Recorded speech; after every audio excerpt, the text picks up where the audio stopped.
பகவான் ஸ்ரீ ரமண மகர்ஷியிடம் ஒரு அரசாங்கத்தில் வேலை பார்ப்பவர் வந்தார். அவர் ஒரு உயரதிகாரி போல அவருடைய தோற்றமெல்லாம் காண்பித்தது. அவர் பகவானிடமிருந்து அவருடைய கஷ்டத்தை எல்லாத்தையும் சொல்லி எப்படி அங்கே இருக்கக்கூடிய பிரச்சனைகள் எல்லாம் இருக்கிறது அப்படின்னு சொல்கிறார்.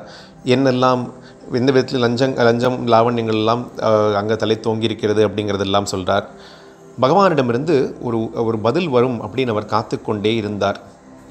இறுதியில் என்ன ஆனது? மனதை கட்டுப்படுத்த ஏதாவது வழி இருக்கா? மனம் கட்டுக்கடங்காமல் ஓடிக்கொண்டே இருக்குது. இந்த மனதை எப்படியாவது நிதானப்படுத்தி ஒரு நிலைக்கு கொண்டு வர முடியுமா அப்படிங்கிற கேள்வி ஒரு அன்பருக்கு இருந்தது. பகவான் அதற்கு என்ன பதில் அளித்தார்? பகவான் நம் நினைப்பதற்கெல்லாம் மற்றவர்கள் ஏதாவது சொன்னார்கள் அப்படி சொன்னால் நம்ம அதற்கு நாம் ஏதாவது ஒரு பதில் சொல்ல வேண்டுமா?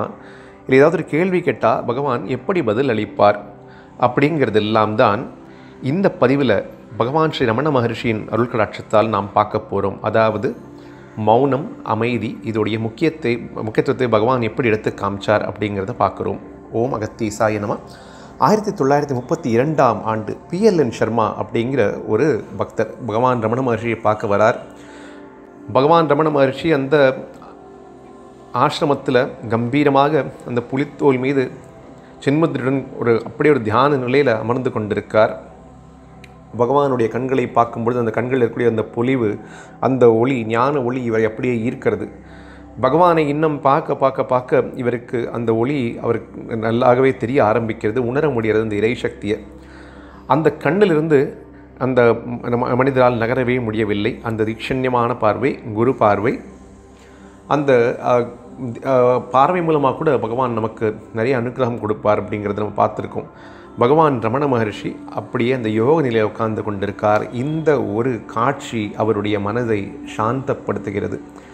அங்கே இருக்கக்கூடிய அந்த ஆசிரமம் முழுவதிலும் அமைதியும் நிம்மதியும் எல்லா இடத்துலையும் தவழ்ந்து கொண்டிருப்பதை அவர் பார்க்கிறார். கிட்டத்தட்ட 20 பேர் உட்கார்ந்து கொண்டிருக்கிறார்கள். அப்படியே பகவான் அதே அமைதியான நிலையிலே உட்கார்ந்துருக்கார்.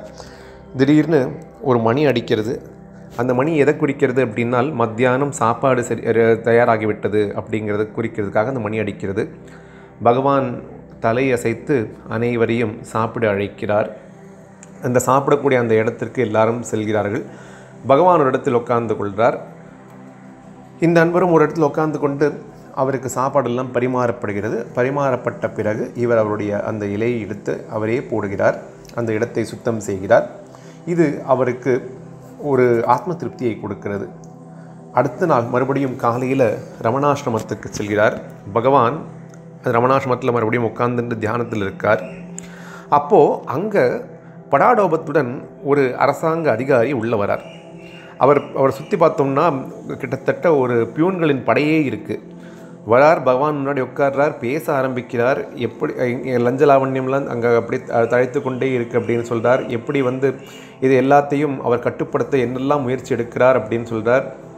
அங்கே இருக்கக்கூடிய அரசியல் எல்லாத்தையும் சொல்லி எப்படி இவர் உண்மையாக இருக்கணும், அது எல்லா வேலையும் பண்ணிட்டு இருக்கார் அப்படின்னு சொல்லி அங்கே இருக்கக்கூடிய எல்லா விஷயத்தையும் இவர் தான் சுத்தப்படுத்தி எல்லாத்தையும் சரியாக்க போகிறதே இவர் தான் அப்படிங்கிற ஒரு துவனியில் இவர் பகவான் ரமணரிடம் பேசி கொண்டிருக்கார். அது மட்டும் இல்லை, இவருடைய உயரதிகாரிகளுக்கெல்லாம் இவர் மேல் நம்பிக்கை வைத்திருக்கிற உயரதிகாரிகளுக்கெல்லாம் இவர் மீது எப்பவுமே நம்பிக்கை இருக்கும் காரணமாக இவர் எப்பவுமே நல்லா வேலை செய்யணும் அப்படிங்கிற ஒரு கவலையோடையே வேலை செஞ்சுருக்கார். அதனால் எனக்கு மன நிம்மதியே இல்லை பகவானே, எனக்கு மன நிம்மதி கிடைக்கிறதுக்கு ஏதாவது ஒரு வழி சொல்ல முடியுமா அப்படின்னு சொல்லி அவருடைய அந்த உரையை முடித்து பகவானை பார்க்குறார். இப்போ நீங்கள் பேசுங்கோ அப்படிங்கிற மாதிரி. பகவான் பதில் அளிக்கவில்லை. 1 மணி நேரம் போகிறது, 2 மணி நேரம் போகிறது, 3 மணி நேரம் கிட்டத்தட்ட போயிடுது. ஆனால் பகவான் அப்படியே அமைதியாக இருக்கார். இந்த மனிதருக்கு கோபம் வந்துவிட்டது. ஆத்திரக்காரனுக்கு புத்தி மட்டும் அல்லவா? எழுந்து விடுறார். எழுந்துட்டு, என்ன சுவாமி தாங்கள் அமைதியாகவே இருக்கிறீர்கள் அப்படின்னா நானும் அமைதியாக இருக்கணும் அப்படின்னு ஆசைப்படுகிறீர்களா அப்படின்னு கேட்கும் பொழுது மட்டும் பகவான் ரமணர் சொல்ல பதில், ஆம், அமைதியாக இருக்க வேண்டும், ஆமாம் அப்படின்னு சொல்லி பகவான் மறுபடியும் அந்த மௌனத்தில் அப்படியே போயிடுறார். அந்த மௌனத்தின் மூலமாக பகவான் எவ்வளவு ஆழமான விஷயத்தை புகட்டினார் அப்படிங்கிறத பார்க்குறோம். இது போலவே இந்த பக்தர் PLN சர்மா ரமணாசிரமத்தில் தங்கி கொண்டிருக்கும் பொழுது அங்கே ஒருத்தர் வரார். வேர்வரப்பு ராமதாஸ் அப்படின்னு அந்த கான்ஃபரன்ஸ் நடத்தி கொண்டிருக்கார். அவர் வரார். அங்கே வந்து மகாத்மா காந்தி அவருடைய சித்தாந்தங்களை அடிப்படையாக கொண்டு வேலை செய்யக்கூடிய பல பேர் அங்கு வருகிறார்கள். தீண்டாமை ஒழித்து கட்ட வேண்டும் அப்படிங்கிறது மட்டும்தான் குறிக்கோள். இந்த பாரதத்தில் முழுக்கவும் காந்தி மகாத்மாவுடைய புனிதமான அந்த அவர் எதெல்லாம் சொல்லிக் கொடுத்தாரோ அவரெல்லாம் கற்பிச்சிருக்காரோ அது எல்லாவற்றும் இந்த தேசம் முழுதும் அது போய் சேரணும் அப்படிங்கிற ஒரே ஒரு எண்ணத்துடன் நாங்கள்லாம் வேலை பார்த்து கொண்டிருக்கோம். இதை பற்றி தாங்கள் ஏதாவது எங்களுக்கு கூறுங்கள், தாங்கள் எங்களுக்கு ஒரு அறிவுரை கூற வேண்டும் அப்படின்னு பகவான் ரமணர் கிட்டக்க அவர் கேட்குறார். பகவான் ரமணர் இதற்கும் பதில் சொல்லவில்லை. இப்படியே போய்கொண்டிருக்கு. திரும்பவும் அதே கேள்வியை கேட்டு பார்க்கலாமா அப்படின்னு சொல்லிட்டு கேட்டார். அப்போவும் இந்த கேள்விக்கு பதில் இல்லை. அந்த வந்தவர்களுக்கெல்லாம் மனசுக்குள்ள ஒரு மாதிரி ஆகிடுறது. என்னடா பகவான் எதுவுமே பதில் சொல்ல மாட்டேங்கிறாருன்னு சொல்லி மெதுவாக எழுந்து கிளம்பிடலாம் அப்படின்னு இருக்கும்பொழுது அங்கே யக்ஞநாராயண ஐயர் அப்படின்னு பச்சையப்பா காலேஜ், மெட்ராஸில் பச்சையப்பா காலேஜோட பிரின்சிபல் இருக்கார். அவர் எழுந்து சொல்கிறார், பகவானே எங்களை மன்னித்து விடுங்கள், இதெல்லாம் லௌகீகம் சம்பந்தப்பட்டமான கேள்வியை உங்களிடம் கேட்டதே நாங்கள் செய்த பெரிய தவறு, எங்களை தயவு செய்து மன்னித்து விடுங்கள் அப்படின்னு சொல்லும் பொழுது பகவானிடமிருந்து பதில் வருது. அந்த பதில் என்ன அப்படின்னால், இது மன்னிக்கிறதுக்கு ஒன்றுமே இல்லை அப்படின்னு சொல்கிறார். கடல் பொங்கி பிரவாகமாக எல்லாத்தையும் அடிச்சுட்டு போகும்பொழுது நான் என்ன நினைக்கிறேனோ இல்லை நீ என்ன நினைக்கிறியோ அதை பற்றி வந்து கடல் கவலைப்பட போகிறதா அப்படின்னு மட்டும் சொல்லி நிறுத்திடுறார். இந்த பதிலுடைய தாற்பயம் யாருக்கும் புரியலை. இது ரொம்ப ஆண்டுகள் கிடைத்து தான் பகவான் வந்து எந்த ஒரு தத்துவத்தில் சொன்னார் அப்படிங்கிறது அப்புறமா தான் இவாளுக்கெல்லாம் புரிய வருது. இப்படியே நாட்கள் நகர்ந்து கொண்டே வருது.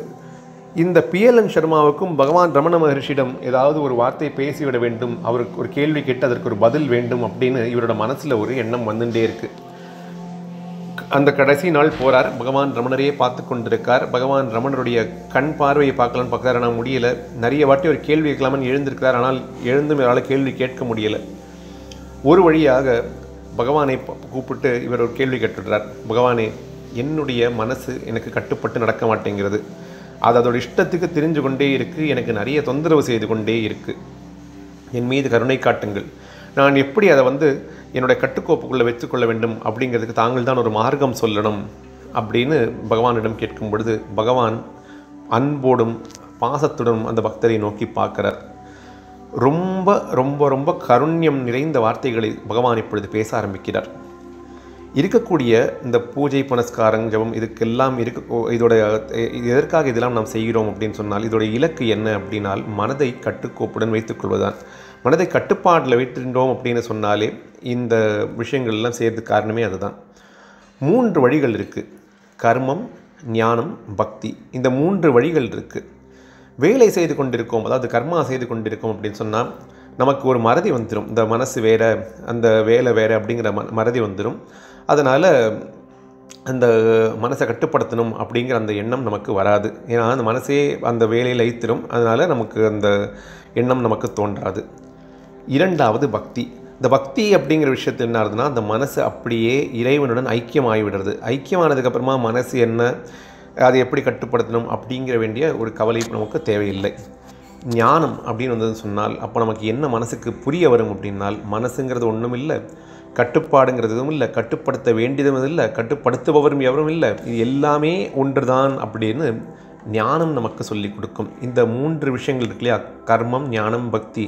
இந்த 3 வழிகளில் ரொம்பவும் எளிமையாக இருக்கக்கூடியது எது அப்படின்னு பார்த்தோம் சொன்னால் பக்தி மார்க்கம் தான் அப்படின்னு பகவான் சொல்கிறார். பகவான் கடைசியாக என்ன சொல்கிறாருனால், தாங்கள் பகவானை நோக்கி தியானம் செய்யுங்கள், இறைவனை நோக்கி தியானம் செய்யுங்கள். ஏதாவது ஒரு விக்கிரகத்தையோ ஏதாவது ஒரு உருவத்தையோ தாங்கள் தியானித்து கொண்டே இரு.